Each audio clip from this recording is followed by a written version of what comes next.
امی میں آج اسکول نہیں جاؤں گی، میری طبیعت بہت خراب ہے، اسکول میں مجھ سے بیٹھا بھی نہیں جائے گا۔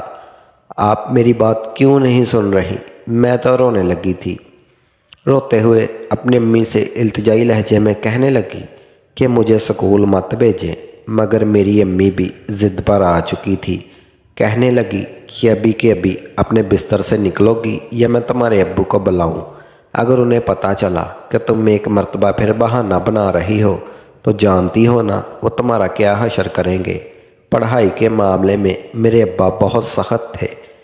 پچھلے 3 دن سے میں اسکول سے مسلسل چھٹی کرتی آئی۔ میں نے یہی کہا کہ مجھے تیز بخار ہے، جبکہ میرے اس بہانے سے میری ماں بخوبی واقف تھی۔ میں جان بوجھ کر روتے ہوئے ابا سے چھٹی کی منظوری لے لیتی، جبکہ حقیقت میں ایسا نہیں تھا۔ جب امی نے یہ دھمکی دی تو میری آنکھوں سے موٹے موٹے آنسو نکلنے لگے تھے۔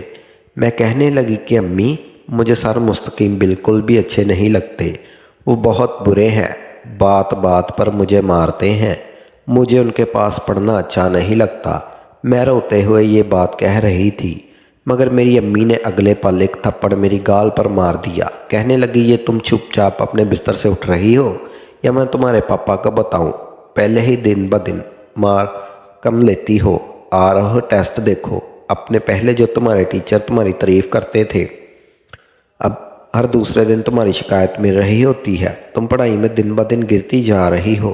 امی کی ڈانٹ سن کر میں روتے ہوئے اٹھی اور بد دل ہو کر مگر یونیفارم پہننے لگی۔ جیسے ہی یونیفارم پہن کر آئینے کے سامنے آئی تو میرا وجود لرز کر رہ چکا تھا، میری رنگت اڑنے لگی تھی، خوف سا مجھ پر طاری تھا، مگر میں کیا کرتی؟ اپنی ماں کو کیسے بتاتی کہ سر مستقیم بہت برے ہیں؟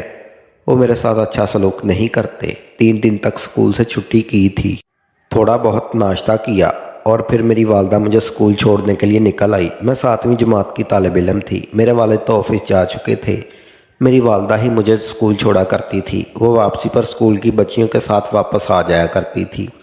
میری والدہ مجھے اسکول کے دروازے پر چھوڑنے کے لیے آئی، تب بھی وہاں پر موٹر سائیکل پر سر مستقیم بھی پہنچ چکے تھے۔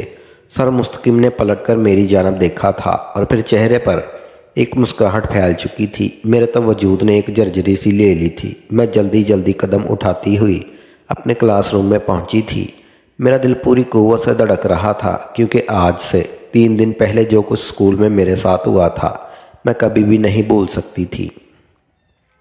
وہ منظر یاد آتا تو دل چاہتا کہ میں چیخ چیخ کر رونے لگ جاؤں، کیونکہ سر مستقیم نے میرے ساتھ ٹھیک نہیں کیا تھا۔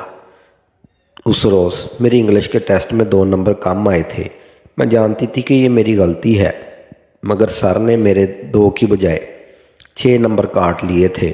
پوری کلاس میں میرے کم نمبر آئے تھے۔ مجھے تو حیرت ہو رہی تھی کہ بھلا میرے اتنے نمبر کیسے کاٹ سکتے ہیں۔ میں نے بول کر کہنا چاہا کہ سر میں نے سارا ٹیسٹ ٹھیک دیا تھا، آپ نے جان بوجھ کر میری یہ غلطی نکالی ہے۔ مگر اس سے پہلے ہی سر نے اپنے پاس موجود اتنا موٹا ڈنڈا کرسی پر مارا کہ مجھے خاموش کروا دیا۔ تبھی بریک ٹائم ہو گیا۔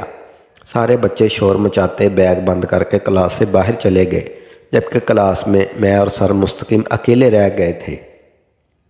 میں ڈرتے رہتے ان کے سامنے سر جھکا کے کھڑی تھی۔ وہ اٹھ کر میرے پاس آئے اور ایک نظر کمرے سے باہر دیکھا۔ سارے بچے کھیل میں مشغول تھے، وہاں پر کوئی بھی موجود نہیں تھا۔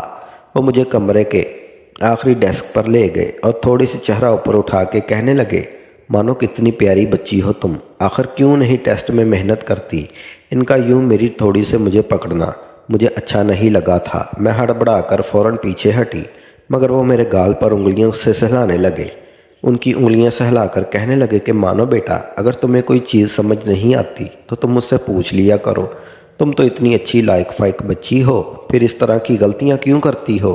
آج چھٹی کے بعد میں تمہیں ایکسٹرا کلاس دوں گا، سب بچے گھر چلے جائیں گے تو تم اسی کلاس میں رکی رہنا۔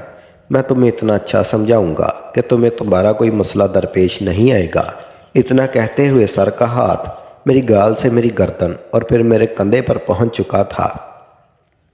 وہ میرے کندھے کو اپنے بھاری سخت ہاتھ سے سہلا رہے تھے۔ مجھے ان کا یوں چھونا بالکل بھی اچھا نہیں لگا تھا۔ میں رونے لگی۔ مجھے روتا دیکھ کر سر نے مجھے جھڑک دیا، کہنے لگے چپ ہو جاؤ، رو کیوں رہی ہو؟ کیا کیا ہے میں نے تمہارے ساتھ؟